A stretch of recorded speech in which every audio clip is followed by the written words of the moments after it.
Hi, I'm Chap Bettis, author of The Disciple Making Parent, and this is my audio blog, where I read some of my blog posts in audio format for your convenience.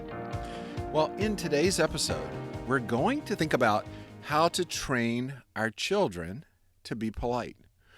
Or we could reverse the question and ask this: has basic politeness fallen on hard times? Some would say that these issues are not important. After all, what do greeting and thanking others have to do with the gospel? But Scripture tells us that love is not rude. That's found in 1 Corinthians 13:4. Or stated positively, love expresses itself in consideration of others.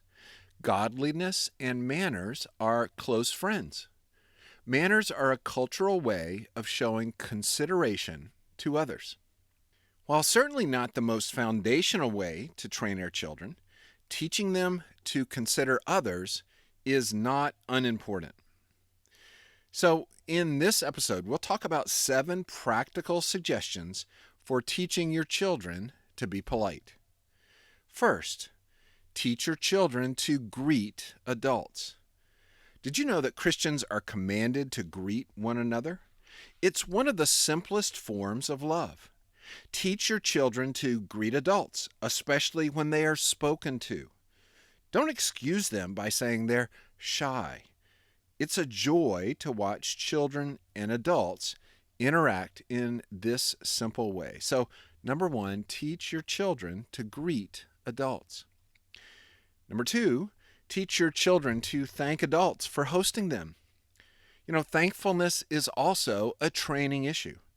When visiting at a friend's house, let's make sure we're encouraging them to interact with the host of the event. Again, even small children can be expected to say a simple thank you to adults. So second, teach your children to thank adults for hosting them.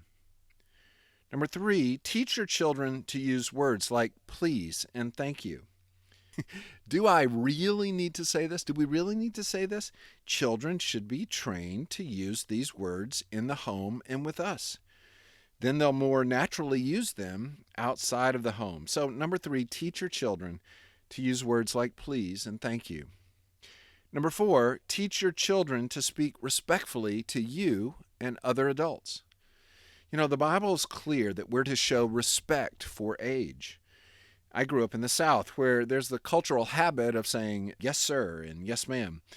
And although we didn't feel like we could require that of our children who were growing up in the Northeast, they were required to say something like yes dad or yes mom.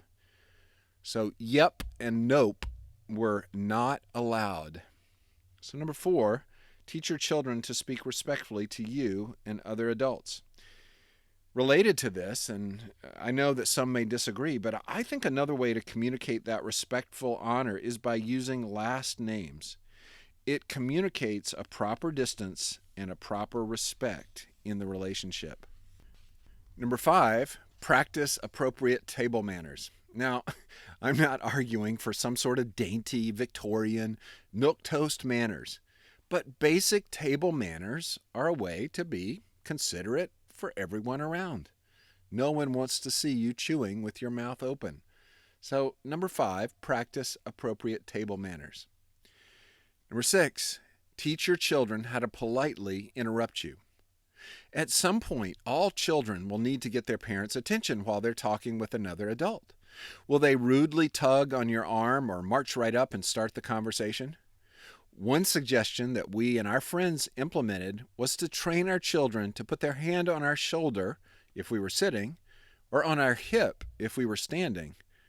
That let us know that they wanted to talk with us, and it allowed us to wait until a break in the conversation to address our children.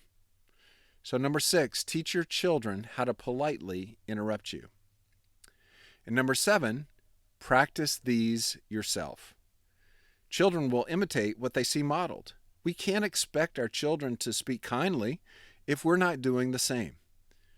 Is there some basic habit of politeness that I need to grow in as I speak to my spouse and children? Number 7, practice these yourself. Really, politeness is simply a matter of thinking highly of others. Your children can be taught these things. Well, thank you for listening to the Disciple Making Parent audio blog. This material is found in the workbook of our video course, Parenting with Confidence. It's our course on the biblical foundations of parenting, and it's specifically aimed at parents of young children. So you can find more information at our website or at parentingwithconfidencestudy.com. Thanks for listening.